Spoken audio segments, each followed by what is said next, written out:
Bonjour et bienvenue à Up dans le Wok. Aujourd'hui, on va faire une recette un petit peu plus rustique et on va faire des banh-mi. C'est quoi ça, un banh-mi? C'est comme un gâteau ou un dumpling pyramidal vietnamien cuit à la vapeur. Et c'est un plat qu'on peut manger souvent en déjeuner. Ça peut se manger en dîner, en collation. C'est vraiment un très polyvalent. Et c'est aussi un street food très populaire au Vietnam.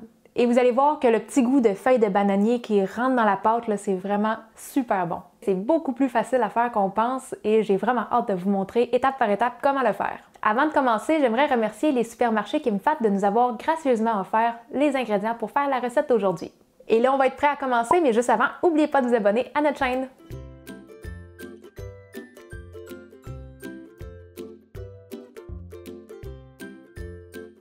La toute première chose à faire, ça va être de préparer vos feuilles de bananier. Si vous ne savez pas comment que ça fonctionne, les feuilles de bananier, parce que ça vient quand même dans des paquets congelés, on a fait une petite vidéo pour vous montrer étape par étape comment les préparer, les laver, les entreposer. Donc on va vous mettre le lien juste en haut ici et dans la description de la vidéo. En tout, on va avoir besoin d'une quinzaine de feuilles 9 pouces par 9 pouces. Et moi, une fois qu'ils sont lavés, je fais juste les laisser tremper dans l'eau le temps de préparer tous mes autres ingrédients.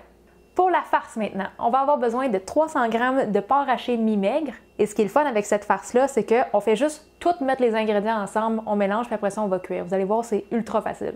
Le premier ingrédient qu'on va ajouter, ça va être une demi-tasse de champignons noirs séchés qu'on doit réhydrater. Fait que normalement, les champignons, je commence à les réhydrater au moment que je prépare mes feuilles de bananier au début, parce qu'on a pour 30 minutes à attendre. Et une fois qu'on va les avoir réhydratés, on va les égoutter. On va les hacher. Moi, je vais les hacher dans un petit robot culinaire.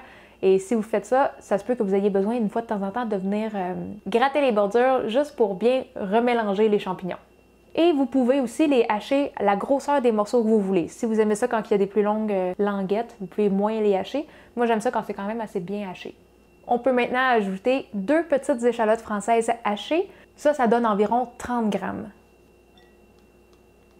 Et là, on ajoute 2 petits oignons jaunes hachés finement encore une fois. Ça donne 75 g environ. 2 gousses d'ail hachées finement. Et là, on est rendu aux assaisonnements. On va commencer avec une cuillère à thé de sauce de poisson, une cuillère à table de sucre, une cuillère à thé et un quart de sel. Et là, vous allez voir qu'avec une cuillère à thé et un quart, le mélange tout seul, ça va donner un mélange quand même un peu salé, mais quand ça va être mixé avec toute la pâte qui a un goût un peu plus neutre, vous allez voir que toutes les saveurs vont s'égaliser. Et on finit avec une cuillère à thé de poivre noir. Une fois que tous nos ingrédients sont ensemble, on va mélanger. Et on va mélanger jusqu'à ce que les ingrédients soient tous bien homogènes. On n'a pas besoin de rendre la viande collante. Une fois que notre viande est bien mélangée, on va pouvoir la cuire. Donc, on va faire ça dans un poêlon ou vous pouvez le faire aussi dans le wok. On va mettre un petit fond d'huile dans le fond et on va chauffer ça à feu moyen. Et on va cuire la viande complètement en l'égrenant et en la séparant tout le long. Et une fois que ça va être complètement cuit, on va retirer et garder de côté. Donc là, ma viande est prête. Je vais juste laisser une assiette sur le dessus du bol juste pour pas que ça sèche. Et on va laisser ça de côté le temps de préparer notre pâte. Pour la pâte, c'est assez facile. On va tout mixer dans le chaudron, puis après ça, on va pouvoir le cuire. On va commencer avec une tasse de farine de riz blanc, à ne pas confondre avec la farine de riz gluant. Si vous y allez avec ça, ça ne va pas donner la bonne texture. Une tasse, ça équivaut à 120 g. Ensuite, on va avoir besoin de 2 tasses de fécule de tapioca, 240 g. Et là, on va juste les brasser un petit peu pour les mélanger. Et le dernier ingrédient pour la pâte, ça va être 6 tasses ou 1,5 litre de bouillon de poulet.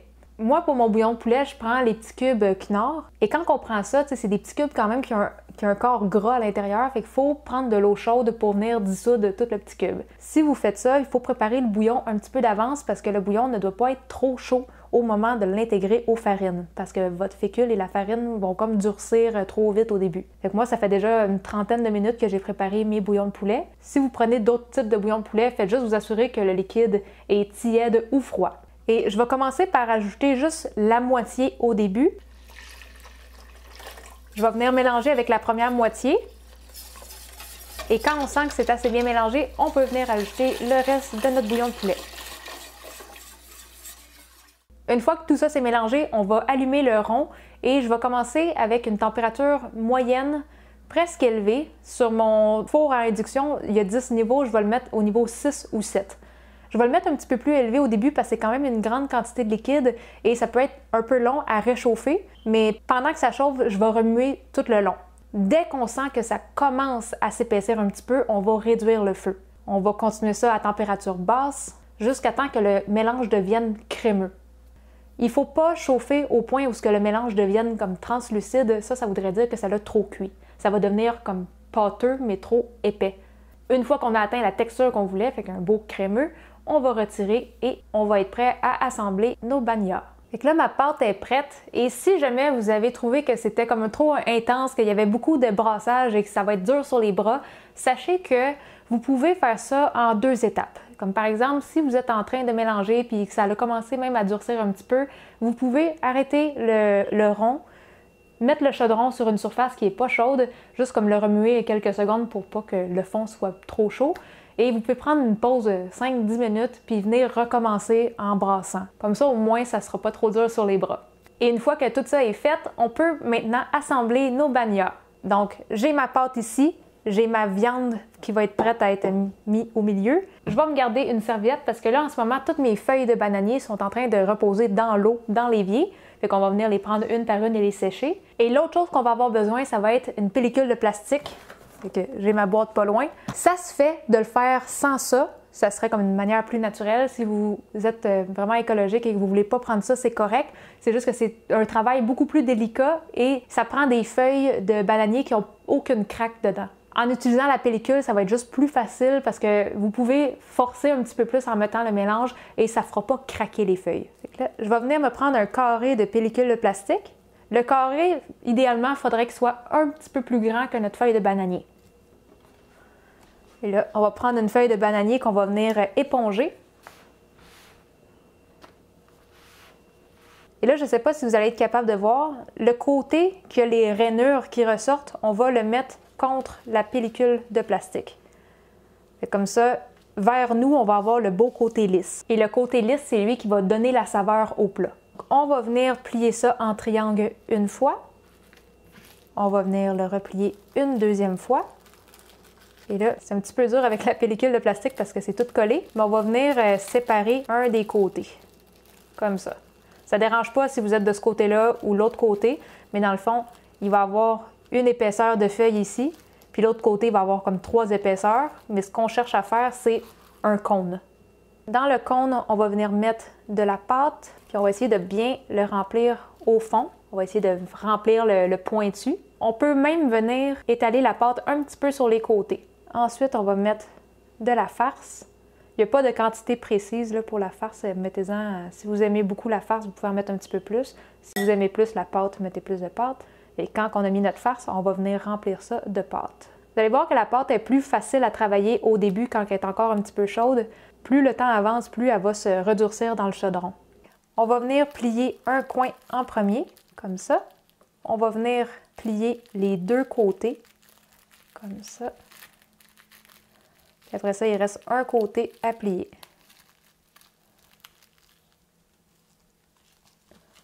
Et on fait juste le garder debout comme ça.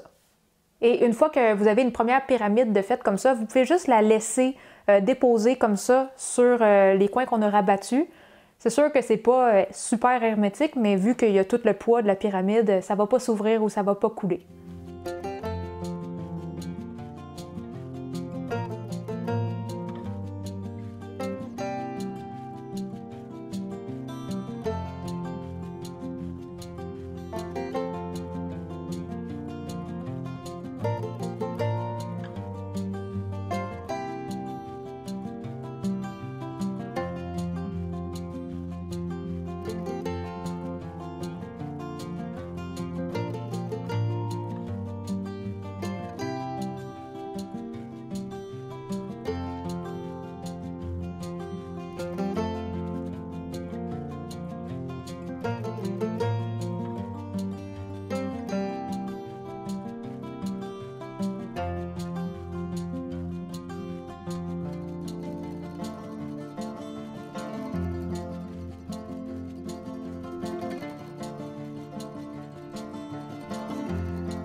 Une fois qu'on a plié une première moitié, donc environ 7, on va les mettre dans notre cuiseur à vapeur et on va cuire pour 15 à 18 minutes.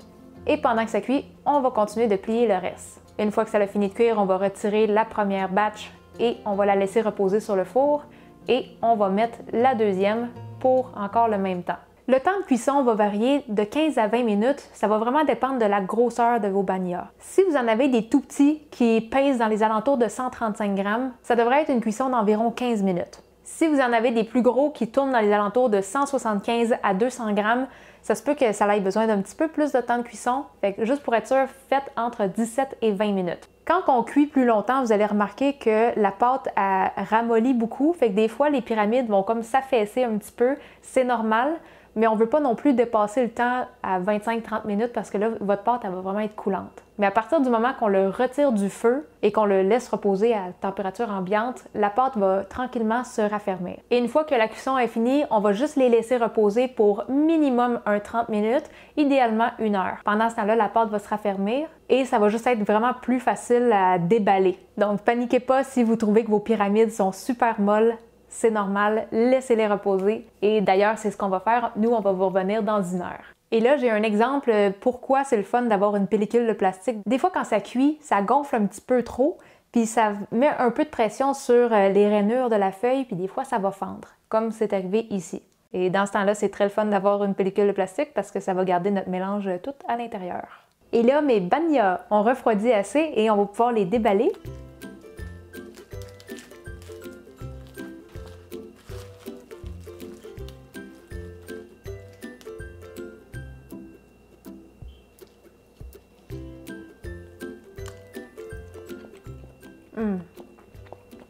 Tout ce qui cuit dans une feuille de banane, c'est tellement bon. Le goût est subtil, mais c'est quand même là, ça goûte tropical. Et ça, c'est quelque chose que vous mangez juste comme ça, pas besoin de sauce ou d'accompagnement, c'est vraiment juste comme ça.